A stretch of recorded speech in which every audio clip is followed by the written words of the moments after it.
Então, vamos tentar imaginar por um segundo aquele som bem específico, sabe? Aquele sinal estridente tocando no pátio de uma escola. Ah, sim. Aquele sino altíssimo que chega a dar um susto, né? Exato, esse mesmo. Aquele barulho que determina exatamente a hora que a gente tem que sentar, a hora de comer e, claro, a hora de ir embora. É, marca o ritmo de tudo. Pois é. E, tipo, existe essa crença quase universal de que essa estrutura toda foi criada puramente para otimizar o aprendizado, né? Para o bem-estar das crianças. O que faz sentido a gente pensar, claro. Mas e se esse sinal não foi desenhado para ensinar matemática ou gramática? Interessante. E se, na real, a função original dele fosse, assim, treinar pequenos seres humanos para responderem no futuro ao apito de uma fábrica? Nossa, isso muda toda a perspectiva. Muda, né? Então hoje a nossa análise aprofundada tem uma missão muito clara. A gente vai investigar uma teia incisiva, assim, fascinante mesmo, que conecta a evolução histórica da escola, essa nossa epidemia de exaustão moderna e, bom, a dependência quase vital que a sociedade atual tem das telas. É um prato cheio. Total. O objetivo, para quem nos ouve agora, é entender como as nossas vidas entraram nesse piloto automático e, o mais importante, sabe, descobrir como encontrar formas genuínas de conexão no mundo dominado por algoritmos. Tudo isso sem cair naquelas armadilhas de soluções fáceis. E olha, é uma jornada que exige que a gente deixe algumas de nossas defesas de lado logo de cara. Com certeza. Ao olhar para essas dinâmicas, sabe, a gente não está aqui para apontar dedos ou, sei lá, procurar culpados individuais. Até porque não é sobre culpar ninguém, né? Exato. A ideia é investigar as engrenagens invisíveis que ditam a forma como o nosso tempo e a nossa atenção são organizados. Inclusive, organizando minhas anotações aqui antes de começar, eu criei meio que um cenário de fundo mental, Ah, é? Qual? tipo uma daquelas bibliotecas urbanas modernas, sabe? Cheias de mapas conceituais na parede. E olhando para isso, fica muito claro que o que parece natural na nossa rotina diária é, na verdade, um sistema milimetricamente construído ao longo de séculos. Certo. Vamos desempacotar isso. Porque, assim, a ideia de que a nossa relação com o tempo começou a ser fragmentada muito antes dos smartphones existirem, É um soco no estômago, eu diria. é um soco no estômago. Para entender por que a gente não consegue largar o celular hoje, a gente precisa olhar lá para o passado, especificamente para a invenção da escola moderna. Como exatamente a escola funcionou como essa, tipo, primeira engrenagem da organização industrial da vida. Bom, a gente precisa voltar para o momento em que a sociedade deixou de ser predominantemente agrária, sabe? Tá? Porque antes, o tempo era ditado pela natureza. Era o nascer do sol, as estações do ano, a época da colheita, Um ritmo mais orgânico, né? muito mais orgânico. Mas aí as fábricas surgiram e a indústria precisava de uma nova forma de controle. O tempo precisava ser artificial, medido em minutos, totalmente focado na produtividade. E onde a escola entra nisso? Então, a escola contemporânea, com aqueles blocos rígidos de 40 ou 50 minutos, não surgiu do nada.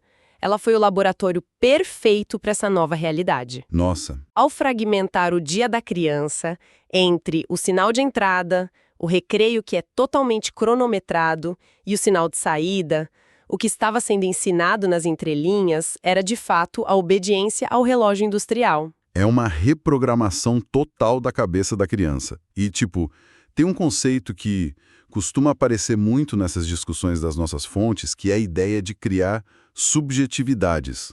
Sim. Mas, para quem está acompanhando a nossa análise e talvez não esteja tão familiarizado com esse jargão sociológico, o que isso significa na prática ali, no dia a dia de uma criança na escola? Olha, em termos bem práticos, criar subjetividade significa moldar o mundo interior de uma pessoa. É fazer com que ela internalize uma regra externa a ponto de achar que aquela regra é dela mesma, sabe? Tipo, a pessoa acha que nasceu pensando assim. Valor pessoal, a capacidade de cumprir horários e entregar tarefas. A cobrança não vem só de fora, mas... Exato. A disciplina não vem apenas do professor. Ela passa a morar dentro da cabeça do aluno. E, além de moldar a mente, a escola cumpriu uma função estrutural muito mais pragmática para aquela indústria que estava nascendo. Qual? Ela foi a primeira grande provedora de cuidado terceirizado. Exatamente. Ela funcionou como a primeira babá em massa da história moderna, não foi? Literalmente isso. Porque para que pais e mães pudessem abandonar aquelas dinâmicas familiares tradicionais e fossem completamente absorvidos pelas linhas de montagem nas cidades, era fundamental ter um depósito seguro e disciplinador para as crianças. Sim, a indústria precisava de braços livres e a escola garantiu isso. Mas a conexão que precisa ser feita com o nosso presente é o que realmente assusta. Tipo, se a escola foi essa primeira terceirização do cuidado no mundo físico, a gente pode dizer que as plataformas digitais seriam a evolução lógica dessa terceirização, só que no mundo virtual. Elas vieram preencher o vazio de uma comunidade que deixou de existir. O que é fascinante aqui é perceber como essa substituição aconteceu de uma forma quase invisível, sabe? Mas com uma força avassaladora. Sim, a gente nem notou. Exato. Hoje, essa terceirização reaparece na forma de telas brilhantes, de fato. Mas não é apenas sobre o celular ser uma babá eletrônica para crianças. Vai muito além das crianças, né? Muito além. As plataformas digitais hoje medem o pertencimento e a regulação emocional de adultos de uma forma sem precedentes. E a grande pergunta é: como chegamos a esse ponto? Pois é, como? Chegamos aqui porque os espaços físicos de convivência coletiva foram sistematicamente destruídos. Ah, estamos falando da perda da rua, certo? Daquela dinâmica de bairro onde as pessoas, sei lá, colocavam a cadeira na calçada no fim da tarde. Exatamente isso. As calçadas, os quintais sem aqueles muros altíssimos, as praças que eram seguras, as conversas improvisadas no portão. Faz tanta falta, cara. Faz. Aquele tecido social orgânico, onde a regulação emocional acontecia ali, no atrito e no afeto da vizinhança, sabe? Isso foi esgarçado pelo avanço de um modelo urbano que é todo focado no trânsito, no medo e no isolamento. Todo mundo trancado em casa. A vida comunitária foi empurrada para dentro de apartamentos e casas muradas. E dentro desse isolamento, quem assumiu o papel de organizar a atenção, o comportamento e até os desejos? O algoritmo. O algoritmo. E olha, o mecanismo por trás disso é genial e perverso ao mesmo tempo. Porque a tela não está ali apenas entregando um vídeo engraçado de gatinho ou uma notícia. Ela está literalmente organizando a vida emocional das pessoas. Com certeza. Se alguém está ansioso, o algoritmo percebe aquele padrão de rolagem rápida e entrega conteúdos que validam essa ansiedade. Ou então oferece aquele conforto rápido, sabe? Uma dopamina barata. Sim, ele lê o seu estado de espírito. A tela simula a comunidade. Ela entrega a sensação de fazer parte de algo, que era uma coisa que antes existia de forma caótica e real ali na rua de casa. Perfeito. A tela ocupou o vazio que a calçada deixou. Só que o problema é que a calçada oferecia interações humanas reais, sabe? Com contradições, empatia e, principalmente, pausas. Pausas. O feed infinito da rede social não tem pausa nenhuma. Nenhuma. Ele é desenhado para manter o engajamento contínuo, extraindo o máximo do seu tempo possível. Aqui onde a coisa fica realmente interessante. Porque assim, se a gente aceita que o celular roubou o lugar da calçada e que os algoritmos estão, sugando a nossa vida, eu vou precisar fazer o papel de advogado do diabo agora. Vai em frente. A solução que está em todos os blogs de bem-estar, em todas as capas de revista, parece muito simples. Basta desligar o telefone. É o famosíssimo detox digital. Ah, o famoso detox. Se a tela é o problema, por que a gente não pode simplesmente orientar as pessoas a colocarem o celular na gaveta durante o fim de semana e irem, ler um livro no parque? Essa é, sem dúvida, a armadilha mais sedutora que existe hoje em dia, sabe? E a gente precisa desmontar isso com muito cuidado. Por quê? Porque a crítica às plataformas não pode simplesmente demonizar a tecnologia em si, nem culpar o indivíduo de forma isolada. Como se fosse falta de disciplina. Exato, como se o vício em telas fosse apenas uma questão de fraqueza moral ou de falta de força de vontade. Pregar esse detox digital de forma simplista é, na verdade, adotar um discurso profundamente elitista. É verdade. Um discurso que ignora completamente a realidade material da imensa maioria das pessoas. E vamos ser sinceros, ignorar essa realidade é muito fácil quando se tem dinheiro, certo?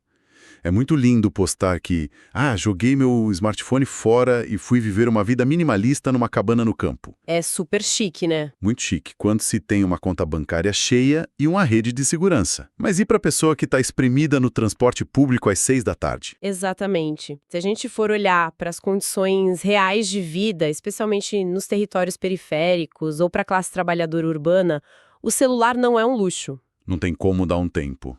Não tem. Não dá para simplesmente fazer um detox.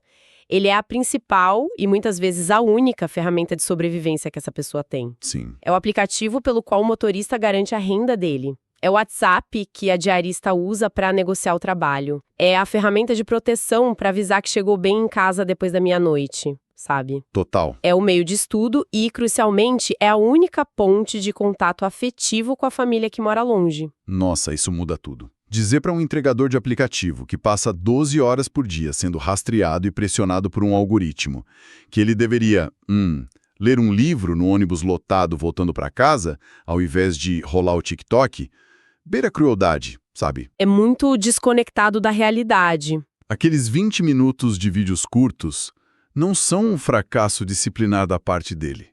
São, na maioria das vezes, o único momento do dia em que o cérebro daquela pessoa consegue desligar daquela pressão extrema da sobrevivência. Sim. É uma anestesia necessária diante de uma exaustão que é estrutural e brutal. Esse é o ponto central. As pessoas não estão imersas nas telas apenas porque o Vale do Silício é genial em criar produtos viciantes. Embora eles sejam muito bons nisso. Embora isso seja verdade. Mas elas estão nas telas porque o estado atual das relações de trabalho gerou um nível de exaustão, de precarização e de isolamento social que é insustentável. Insustentável. A tela funciona como uma válvula de escape para uma vida que foi completamente esvaziada de tempo livre. E é por isso que qualquer análise que tente propor uma solução precisa ser empática, precisa observar friamente essas condições materiais, sem julgamentos de valor ou partidarismo, sabe? Apenas olhando para a realidade do trabalho. Mas isso nos coloca diante de um paradoxo gigantesco. Se o abandono individual da tecnologia, o tal detox, é uma ilusão que só serve para quem tem privilégios. Sim. E se a dependência das telas é fruto dessa exaustão generalizada, que a gente não consegue resolver da noite para o dia, como é possível resistir?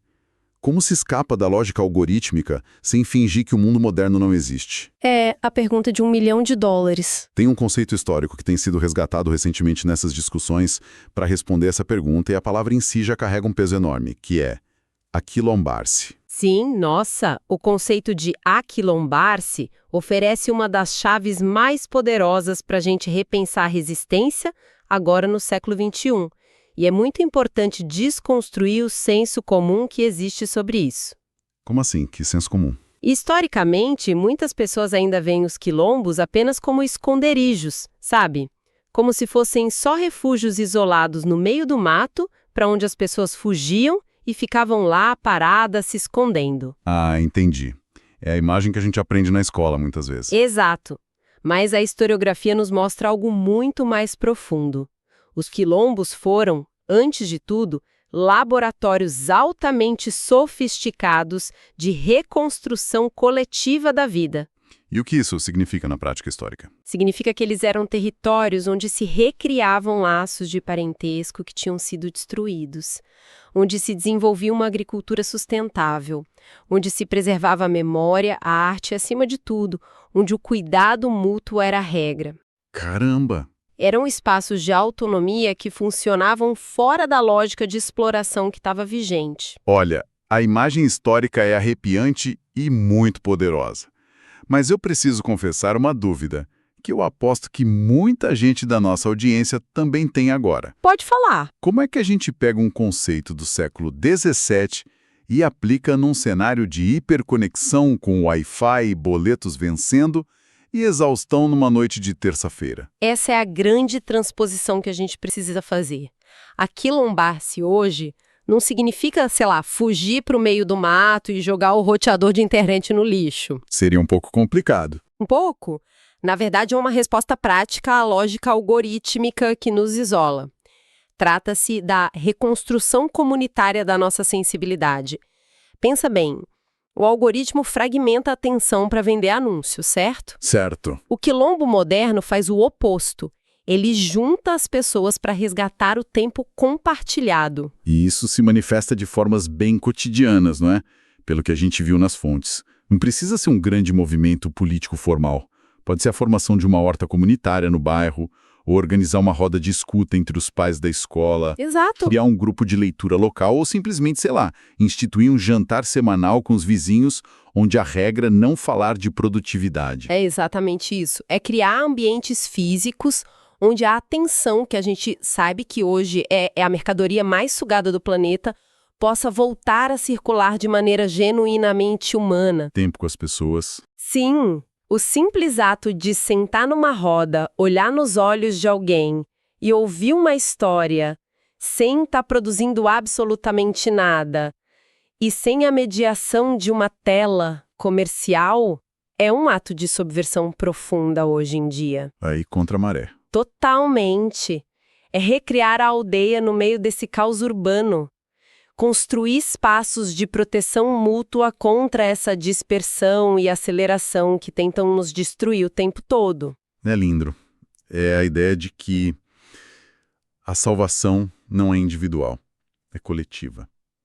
Só que, mais uma vez, a realidade bate a porta. Sempre bate. Porque criar essas hortas comunitárias, essas rodas de escuta, requer tempo e energia. E a gente acabou de concordar que a classe trabalhadora está completamente exausta. Como lidar com essa barreira? É um ponto crucial. Porque não dá para ignorar que a pressão do relógio e a pressão do algoritmo não são iguais para todo mundo. Você tem toda a razão. Isso levanta uma questão importante que nos obriga a introduzir outro conceito fundamental nessa análise: a interseccionalidade. A gente precisa entender que as dinâmicas de poder e as desigualdades não ficaram lá no passado. A colonização do tempo e do espaço continua operando diariamente e ela usa essas tecnologias contemporâneas como ferramentas. Então, para deixarmos isso bem claro e visual, como essa interseccionalidade opera na prática quando a gente fala de tempo e telas? O que ela significa no dia a dia? Se conectarmos isso a um panorama maior, a interseccionalidade nos mostra que os sistemas de opressão como classe, raça e gênero, eles se cruzam e afetam as pessoas de formas muito diferentes. Me dá um exemplo. Vamos a um exemplo prático. Pense em um executivo de alta renda no centro de uma grande metrópole. Ele usa o celular para acessar um aplicativo de transporte particular, um de entrega de comida e outro para contratar serviços de limpeza. Tá. A tela, para ele, é uma ferramenta que compra tempo livre. Tempo que ele pode usar para descansar, ler ou fazer o tal do detox digital. Perfeito. Ele terceiriza a exaustão dele. Exato. Agora, na outra ponta desse mesmo algoritmo, tá a pessoa que dirige o carro, que entrega a comida ou que vai limpar a casa. A pessoa que está sendo solicitada. Sim. E para essa pessoa, que muitas vezes é uma mulher, negra, moradora da periferia, a tela não compra tempo. A tela suga todo o tempo dela. É uma relação invertida. Completamente. O ritmo do corpo dela é ditado pela urgência do aplicativo. O direito básico ao descanso é simplesmente negado. Portanto, o impacto do controle social recai de maneira brutalmente diferente sobre esses dois corpos. Nossa, isso esclarece tudo. E por isso a gente não pode cobrar o mesmo nível de engajamento em projetos comunitários da pessoa que está ali lutando para sobreviver. Não dá para exigir que a trabalhadora que passa 4 horas no transporte público organize uma horta comunitária no domingo de manhã. Seria muito cruel. Seria cruel. Então, se o sistema é tão fechado, se ninguém consegue estar totalmente fora dessa ecologia de vigilância e estímulo constante, o que sobra? Sobram o que as nossas fontes chamam de brechas de presença. E eu acho que esse é o conceito mais libertador de toda essa dinâmica. Brechas de presença. Isso. Já que uma fuga total é impossível e já que a exaustão limita as nossas grandes ações, a resistência passa a morar na criação deliberada dessas pequenas fissuras dentro do próprio sistema que tenta nos esmagar. Então, o que tudo isso significa na prática de quem está nos ouvindo hoje? Tipo, como se constrói uma brecha de presença numa quarta-feira à tarde. Significa roubar pequenos momentos do modo de produção, sabe? É decidir deixar o celular em casa nas raras vezes em que for dar uma volta no quarteirão com o cachorro. Só você e o cachorro? Sim, é parar por 5 minutos e olhar pela janela, permitindo que a mente divague sem estar consumindo nenhum tipo de conteúdo, sabe? Nem música. É o ato de olhar o caixa do supermercado nos olhos, perguntar como ele tá e genuinamente ouvir a resposta. Pequenos roubos de atenção do sistema. Exatamente. Criando uma conexão humana que o algoritmo simplesmente não consegue monetizar. São verdadeiras micro-revoluções. Não exigem que você mude para o campo, mas exigem uma mudança de postura interna. É reencontrar a sensibilidade que foi anestesiada pela rolagem infinita, resgatando a capacidade de sentir o tempo, sem aquela obrigação de preencher cada segundo com produtividade ou consumo. Isso tira um peso enorme das costas, não acha? Ah, com certeza. Reduz a culpa e devolve a agência para as pessoas, sabe? Mostrando que as pequenas vitórias cotidianas são formas legítimas de reconstruir o nosso bem-estar e o tecido social ao nosso redor. Bom, a nossa jornada de hoje foi profunda e cheia de curvas, então vamos recapitular para amarrar todas essas ideias. A gente começou quebrando o romantismo em torno do nosso tempo. Vimos que a estrutura da escola moderna não foi criada apenas para a educação, mas funcionou como um laboratório histórico para treinar a obediência ao relógio industrial. Isso mesmo. Tornando-se de quebra a primeira grande terceirização do cuidado infantil. Foi o primeiro grande ensaio para o mundo da produtividade ininterrupta. Dali, a gente trouxe essa lógica para o presente. Vimos como a urbanização destruiu a vida nas ruas e calçadas, deixando um vácuo de convivência que foi muito rapidamente ocupado pelas telas e plataformas digitais. O celular virou o gestor das nossas emoções. Infelizmente. E, diante disso, a gente desmascarou a ilusão do detox digital. Entendemos que para a grande maioria das pessoas que estão imersas numa rotina de precarização e exaustão da qual não conseguem fugir, o telefone é muitas vezes o único porto seguro e de afeto que sobrou. É a realidade de muitos. E nós concluímos que a saída não é a fuga isolada, mas sim olhar para a sabedoria ancestral do ato de aquilombar-se. Perfeito. Mesmo reconhecendo as cruéis desigualdades de tempo que afetam a todos nós de maneiras diferentes, né? A resistência possível mora em criar essas brechas de presença, em pequenos atos diários de reconexão humana que contrariam a lógica da aceleração. E olha, o motivo pelo qual tudo isso importa tanto para quem nos ouve agora é justamente o alívio que isso traz. Entender que a nossa desatenção e o nosso cansaço não são falhas de caráter, sabe? Mas sim resultados de um projeto estrutural muito bem sucedido. Isso tem um poder terapêutico gigantesco. Sim, tira um peso absurdo dos ombros. Tira aquela culpa paralisante de eu sou fraco porque eu não consigo parar de olhar o Instagram e redirecione essa energia para algo que a gente pode controlar. A valorização da escuta e da memória no mundo real. E, para encerrar essa nossa imersão de hoje, eu quero deixar uma reflexão final, um pensamento provocativo para flutuar na mente de quem acompanhou essa discussão com a gente. Ah, é? Qual seria? Ao longo dessa jornada, ficou muito evidente que as grandes plataformas de tecnologia conseguiram transformar a nossa atenção na mercadoria mais valiosa, disputada e lucrativa do planeta. Eles gastam bilhões para roubar os nossos olhos por mais alguns segundos. Literalmente bilhões. Diante dessa realidade, talvez o ato mais subversivo, transgressor e radical de rebeldia financeira que possamos cometer nos dias de hoje não seja acumular dinheiro ou investir na bolsa. Talvez a maior das rebeldias seja simplesmente oferecer a nossa atenção total, absoluta e gratuita para a pessoa que está sentada ao nosso lado. Nossa, é um pensamento extraordinário. Um convite para a gente recuperar a nossa humanidade no que ela tem de mais essencial. Foi uma análise excepcional hoje, cheia de camadas e provocações super necessárias. Foi fantástico mesmo. Muito obrigado por desbravar essas águas complexas comigo mais uma vez. O prazer é todo meu. Nos vemos no nosso próximo mergulho investigativo. Até a próxima. e continuem cultivando as suas brechas de presença por aí. Um grande abraço a quem acompanhou a nossa análise de hoje. Olá! E aí, vamos para mais uma análise? Olha só esse dado. A média global de tempo na frente das telas já passou de 6 horas por dia. É muito tempo, né? Hoje, a gente vai dar um passo para trás e examinar essa nossa relação um tanto complicada com os celulares, mas usando uma lente bem sociológica. A ideia aqui é ir muito além daquele papo batido de simplesmente culpar a tecnologia, sabe?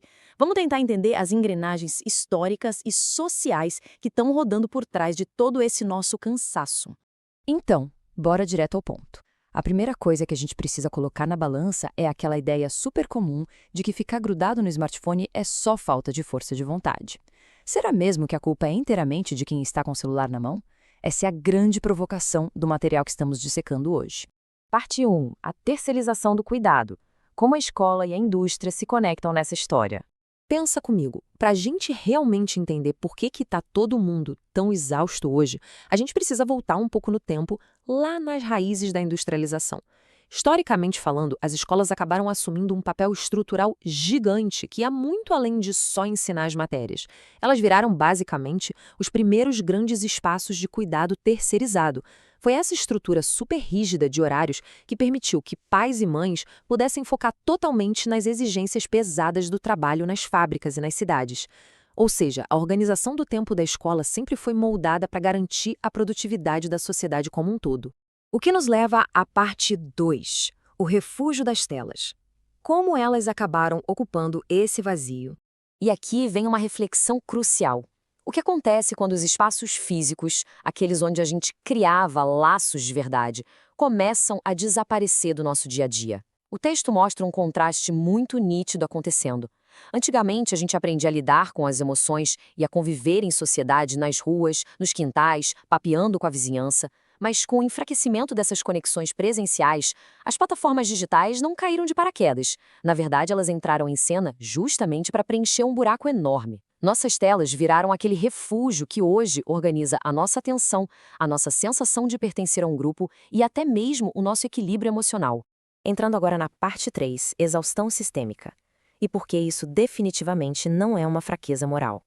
A gente precisa mudar um pouco o foco dessa discussão, tirar aquele peso da culpa puramente individual e olhar de frente para as realidades do sistema que impulsionam essa nossa dependência das telas. A fonte original traz uma crítica bem afiada aqui. O ato de simplesmente demonizar a tecnologia acaba reproduzindo um discurso meio elitista, sabia?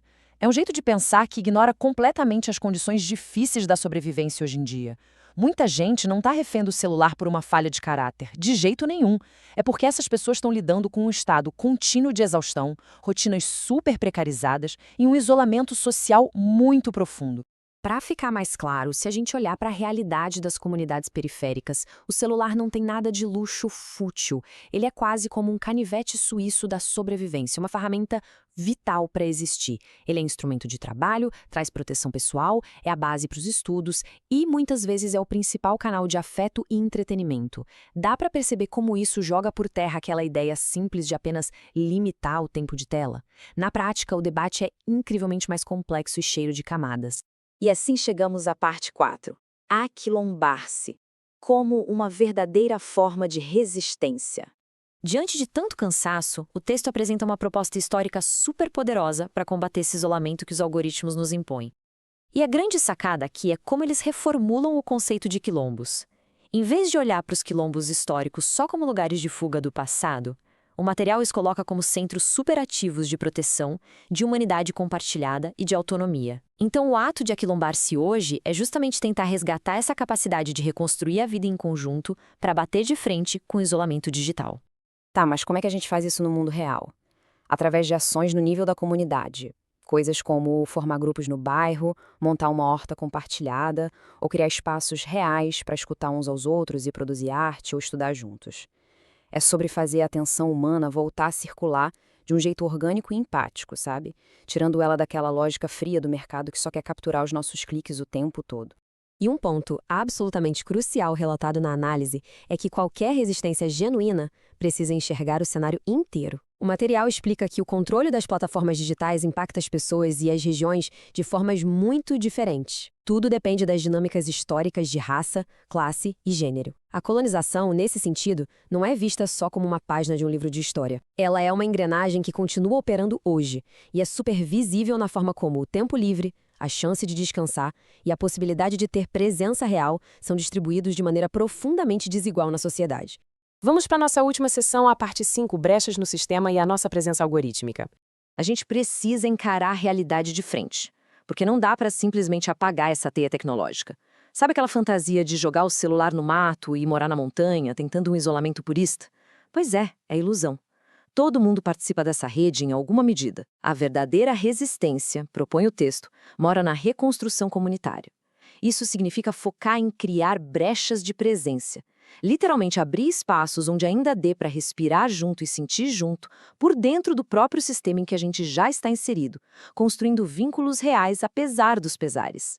O texto traz uma citação que bate na tecla exata do que estamos conversando. Olha só, uma tentativa de devolver a experiência humana àquilo que o excesso de aceleração, controle e dispersão tenta continuamente fragmentar. O tempo compartilhado, a escuta, o cuidado. É uma reflexão muito forte, não é? Porque o grande objetivo de construir essas brechas é justamente resgatar a nossa sensibilidade coletiva. Para fechar a nossa explicação de hoje, eu quero deixar uma provocação no ar para todo mundo que está acompanhando. Olhando para tudo isso que a gente acabou de explorar, como é que a nossa sociedade pode, a partir de hoje, começar a cavar essas pequenas brechas de comunidade dentro da lógica dos algoritmos? Que passos práticos a gente pode dar na nossa rotina para reivindicar essas conexões humanas, mesmo vivendo tão imersos nas telas? Fica aí o convite para continuar pensando sobre isso. Um abraço e até a próxima!